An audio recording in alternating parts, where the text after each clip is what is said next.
dog really 31 years old? Guys, welcome in. I'm Dr. Jim Cellini. I'm a board-certified practicing veterinary neurologist, and on today's video, I'm going to do something a little bit different. I'm going to dig into the facts behind the claim that this dog is actually 31 years old. I saw this story in the news, and I immediately became very skeptical as to the validity of such a claim. And as you'll see in the video, there's a lot of reasons to be skeptical about this. Before I get into it, if you don't mind hitting the like and subscribe button, it helps to grow the channel. And yeah, let's talk about why I don't believe Bobi is 31 years old.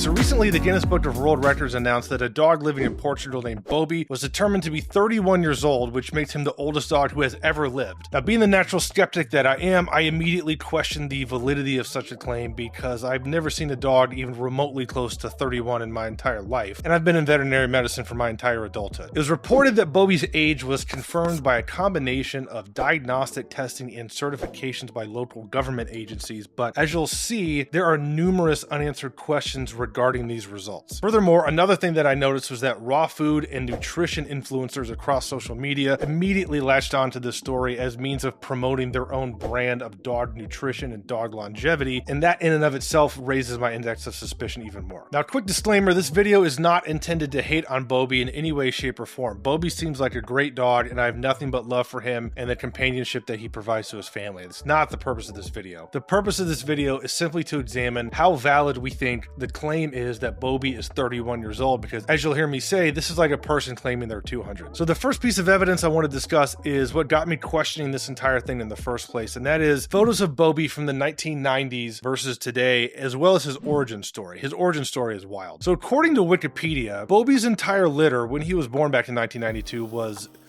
buried alive as puppies. Okay. But Bobi's owner didn't see him because of his brown colorations and him being able to hide in the dirt and kind of wood of his surroundings. So his owner spared him because he didn't see him. Now, I don't want to be insensitive if this did in fact happen to Bobi, because obviously that's really sad. But right off the bat, we've got like a Disney movie origin story. I'm an expert on Disney. I recently went there with my brother-in-law with no kids, and no, it was not weird at all. Two grown adults drinking and going on Disney rides. Anyway, how likely is it that somebody who's capable of burying puppies alive is going to be okay with just raising a puppy that they missed on first pass? Anyway, I digress. As reported by Guinness in its original article, here's a picture of Bobi from 1999, and here's a picture of Bobi from 2022. And you can see how in 1999, Bobi clearly had well-defined white markings on at least 3 of his 4 paws, and this white coloration is pretty uniformly white. Now compare that to 2022. He does seem to have some white markings on his paws, but they look much less uniform and uniformly white, and especially in the left front paw, the white coloration is completely gone and replaced by like uniformly brown fur. A dog's hair color can change with age, don't get me wrong. I mean, my dog does this, everybody's dog,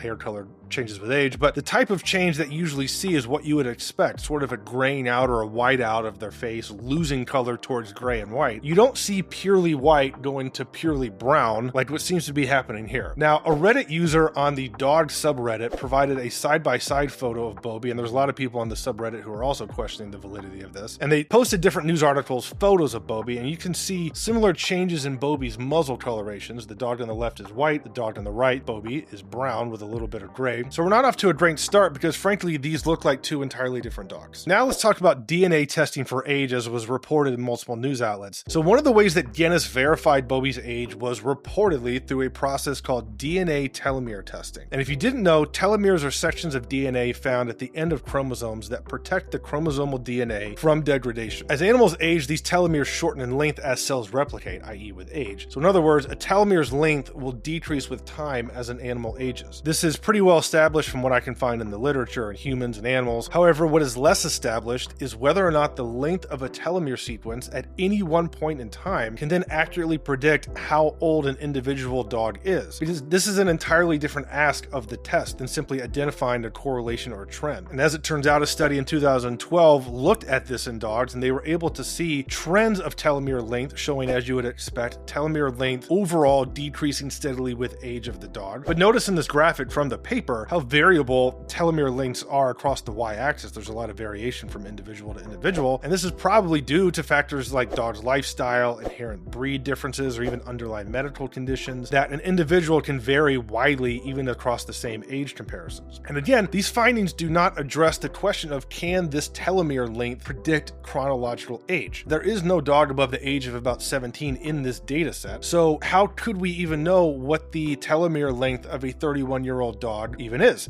This would be like running tests to confirm the age of a supposed 200-year-old person, but what reference point is there to even determine this? Because apparently nobody's lived to 200 before. So how would you know? Now, I do want to point out there is actually some methodology here to test a more accurate chronological age, and that's called methylation testing. And recently a company, Embark, developed an actual DNA age test that utilizes this DNA methylation to calculate the actual chronological or calendar age of dogs. And we know this because DNA methylation changes in a more predictable way as humans and dogs age, and this can, according to research, produce a pretty reliable sort of clock that you can use to age a person or an animal. But it's important to note that Embark has stopped offering this test because, in their words, it wasn't living up to their scientific standards. Or in other words, it probably wasn't accurate and it needs refining for right now. Now, Embark's a great company. They do a lot of great work with genetic testing and DNA testing in dogs, but I cannot find any news article that stated Bobi had a DNA methylation test. Everything mentioned telomere length testing, and as I just mentioned, that isn't even the purpose of telomere length testing in the first place. Now let's talk about the certification. Now, the certification part was admittedly the hardest part for me to research, but that was the part that left me with by far the most questions, as you'll see. Now, it was reported by Guinness Book and other outlets that, quote, in 1992, Bobi was registered with the Veterinary Medical Service of the Municipality of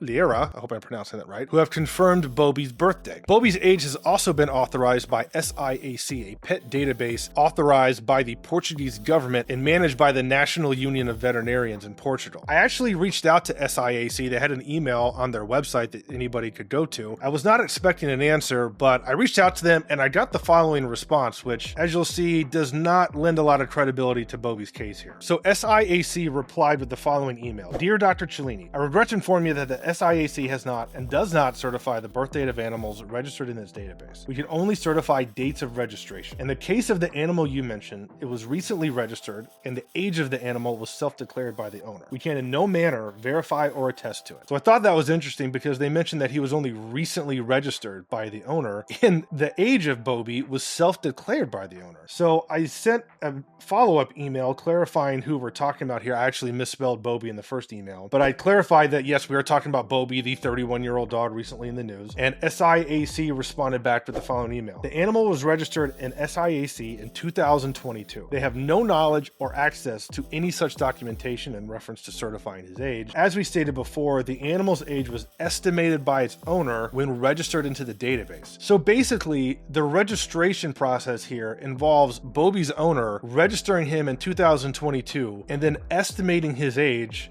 as 30 at the time, I suppose. So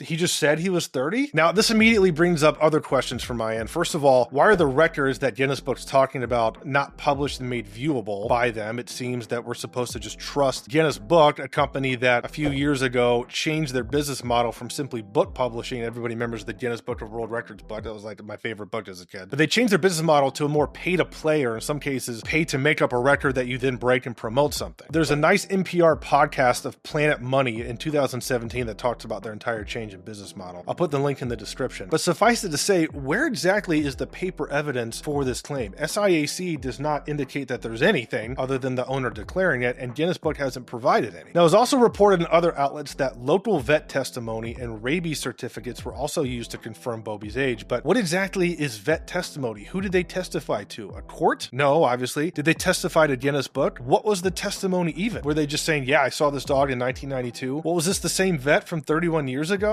It would be kind of a, not unheard of, but for one vet to see him for 31 years, you think you'd talk to the vet, right? Now that I think of it, why is Guinness Book considered some sort of investigative authority in the first place? Who are they? But I think this speaks more to just like, what is the due diligence of Guinness Book in determining these claims? And the final part I want to talk about is how the story was used. Bobi's owner mentioned how he ate table scraps and fresh food from their own kitchen and garden, which makes sense. I mean, that seems to be what they have around, and I don't think there's many PetSmarts in this area of Portugal. commercial, so I don't think there's any commercial dog food. But seeing this, raw food advocates wasted no time in using this as a means to justify their claims, their methodologies, and for what else, self-promotion of how to get a dog to live longer and healthier. Within a couple of months, and by pure coincidence, Dr. Karen Becker, who's a vet and author of a book called The Forever Dog, a book that makes all sorts of baseless claims about dog longevity, which I won't get into, took the opportunity for a photo and video shoot with Bobi and his owner. And you can watch the full interview for yourself, and Dr. Becker has this entire trip to Bobi's home pinned all over her social media profiles. As a side note, I found the interviews to be about as scripted as a professional wrestling interview, but watch it for yourself. Also, when they talked about the diets of these pets, apparently this involves couscous. We're feeding cats couscous now. I thought carbs were evil. Now, while none of this directly has much to do with whether or not Bobi is truly 31 years old, I do find this confluence of events a little eyebrow raising. We have an organization in Guinness Book that recently switched to a pay-to-play model. We have a dog who is apparently 31 years old based on shaky at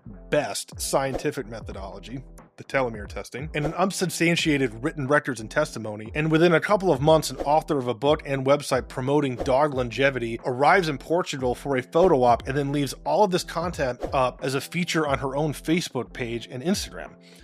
I can't be the only one that is getting a little bit conspiratorial here.